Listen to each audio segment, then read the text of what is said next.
श्री रामनवमीचे प्रवचन 2. रामचरित्र सर्वांग सुंदर आहे. रामाने पितृआज्ञा पाळली आणि सारे वैभव आणि सुख यांचा त्याग करून वनवास पत्करला. या त्याच्या थोर कृत्याचा वारंवार विचार करावा.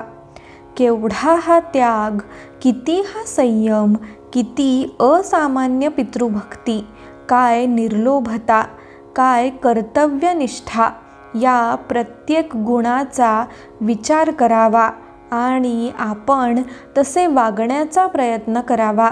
कोणी म्हणतील रामाचा काळ वेगळा, आत्ताचा काळ वेगळा, पण तसे नव्हे. राम ज्या मार्गाने गेला तो मार्ग आजही अनुकरणीय नाही का? मातृपितृभक्ती, एकपत्नी व्रत, बंधुप्रेम, सहिष्णुता, निर्लोभत्व, अत्यंत प्रेमळपणा, शौर्य आदी करून गोष्टी आजही आदर्शभूत नाहीत का?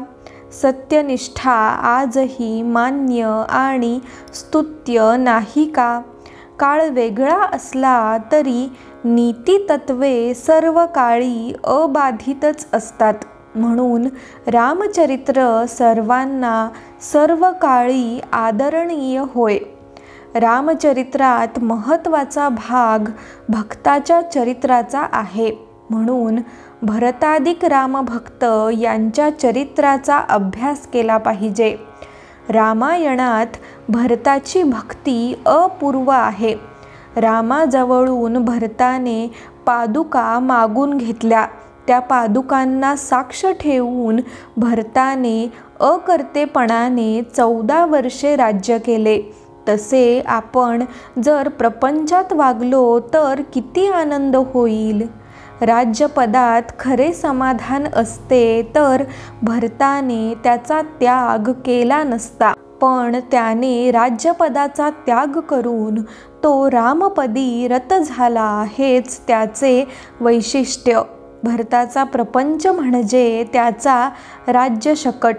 रामपादुकांना वंदन करावे, प्रत्येक गोष्ट त्यांना निवेदन करावी आणि रामस्मरण करून मग ती करावी, असा त्याने राज्यशकट हाकला.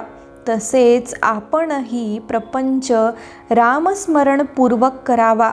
रामाला साक्षी ठेवून करावा, तो सुखाचा होईल. संसार, जग, माता, पिता, जाया, पुत्र, घरदार हे सर्व माझे नसून रामाचे आहे, असा भाव ठेवावा.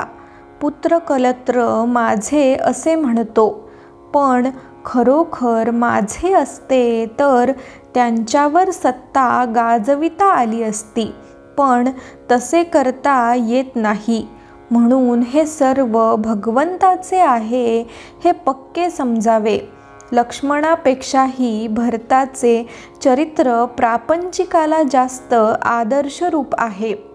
14 वर्षेपर्यंत जर भरतासारखी भक्ती घडेल तर राम खास भेटेल.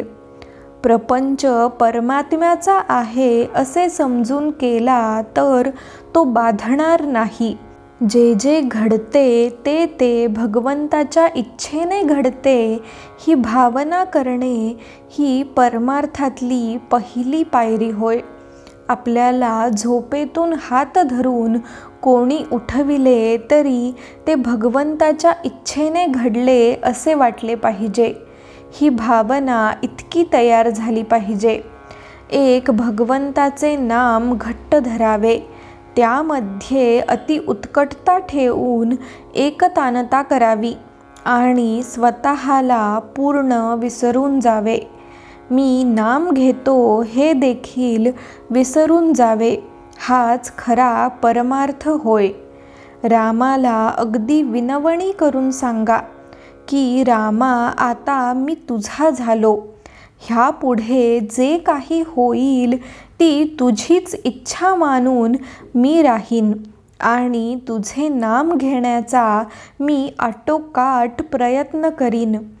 तू मला आपला म्हण. जानकी जीवन स्मरण. जय जय राम.